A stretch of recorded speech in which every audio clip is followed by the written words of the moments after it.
Mogata. Before I introduce this presentation today, I'd like to start by acknowledging that we meet today on the lands of the Gadigal people, and I pay my respects to the elders past, present, and emerging. While we want to talk about this theme for today on renewables and energy transition, due to the pressing issues of climate change, a significant majority of Papua New Guineans are essentially living in energy poverty due to the low energy access and the unreliable grids. And if not addressed, will pose other existential threats apart from compounding to the current effects of climate change. So this presentation is to highlight the opportunities of simultaneously driving both. PNG is in the so-called energy paradox.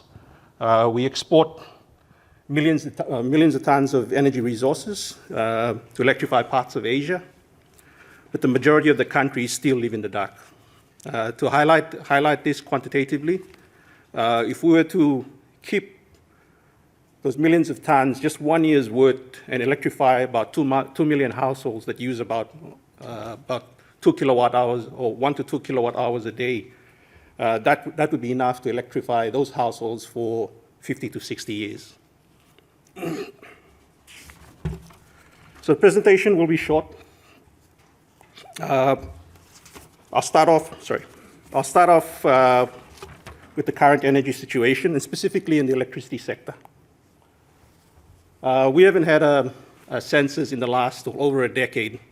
So just to give a good reflection of the situation on the ground, this graph here shows, or this graph that was developed by USAID and the National Statistics Office gives us a representation of the situation on the ground. There are 4 key takeaways here. One, grid access around 2018 was 15%. In the last 5 years, it has increased. So you're looking at about 20%. So if we're looking at the binary grid access rate, and note we don't have a clear definition of energy access in Papua New Guinea. So if we look at it in terms of grid access, only 20% are connected to the grid. Number 2, this graph clearly identifies the rural and urban divide. As you can see, majority of our rural folks are not electrified. Number 3, rural communities depend heavily on solar or pico solar lanterns and single-use battery appliances, and unfortunately or sadly, a significant number of households still use open fires. Why do we have the low access? Oh, I think PNG, compared to many other countries, we have a very high rural population, and personally, I'd like to keep it that way. Unfortunately, it makes it difficult to expand the grid. And we're thinly scattered in rugged rural terrain, so grid access is very difficult to do. Many rural households can't afford electricity or better electricity services. So I think a few studies from UN and other partners have shown that about 40% of Papuans live in poverty. There's limited human capacity, not at the community level, but also the utility, as well as PNG institutions as well. Another reason is utilities are not incentivized to extend the grid. For every household that they connect, they lose money. And the second last is the almost absent leadership in driving increase in electrification, as well as transition into renewables. And the last one, I think this is a major issue, land acquisition is a challenge, especially to extend the grid or developing energy projects.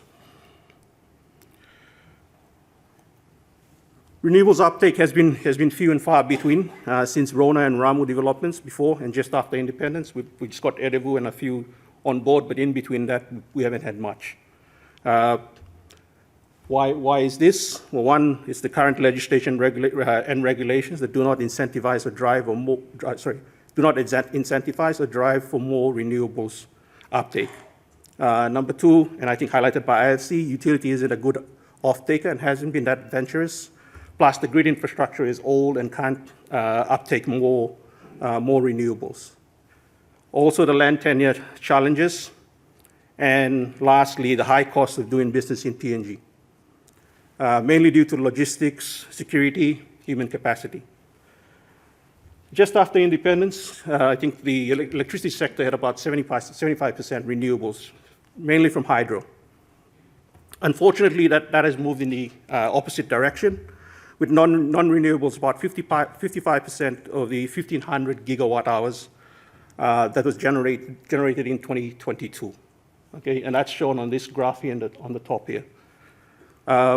If you include the extractive industry, the large agriculture products, large agriculture plantations, 77% of the estimated 5,000 gigawatt hours is from non-renewables, and it's estimated to emit over 7 million tons of CO2 in 2022, mostly from the extractive industry and mainly from diesel and HFOs. To be fair on the extractive industry,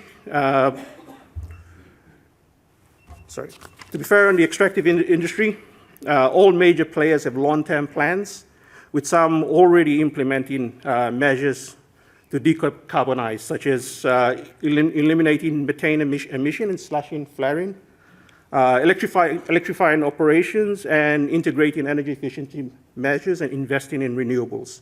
Hydrogen-based technologies are on the horizon to be added to this mix.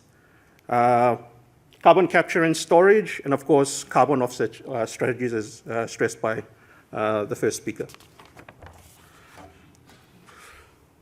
What are the opportunities? Well, I'll highlight on four main opportunities. Geography. Extractive projects or extractive industry generally are in rural areas, where we have the disadvantaged rural communities, one, and we have the renewable energy resources. I did, just using GIS tools, looked at the population about 1 kilometer around our resource projects. There are about 25,000 households within 1 kilometer of these resource projects. Some of these communities are so remote that probably would not see much development in their communities, let alone better electricity services, if it went for the resource projects. Hence, this is to the extractive industry. You're ideally located to not only transition, but electrify our rural communities. Number two, you're motivated and resourced. You're motivated to develop surrounding communities. But I think more could be done with focus on developing the communities around these extractive resource projects. For example, we should integrate more stringent requirements in BSAs. It's becoming apparent that the money in pocket gets to be spent in Moresby and not on the ground with the local communities. Resource projects have existing logistic supply chains. One of the biggest costs of renewable or getting energy service to rural communities is the logistics costs. I've seen some projects where the logistic costs outweighs the technology costs. So with your existing logistics chains here, you could make it cheaper to electrify communities in rural areas. Another is the technical capacity. Extractive industry is essentially an engineering organization. So you have the technical capacity to build local knowledge or local capacity within these rural communities in order to maintain energy services.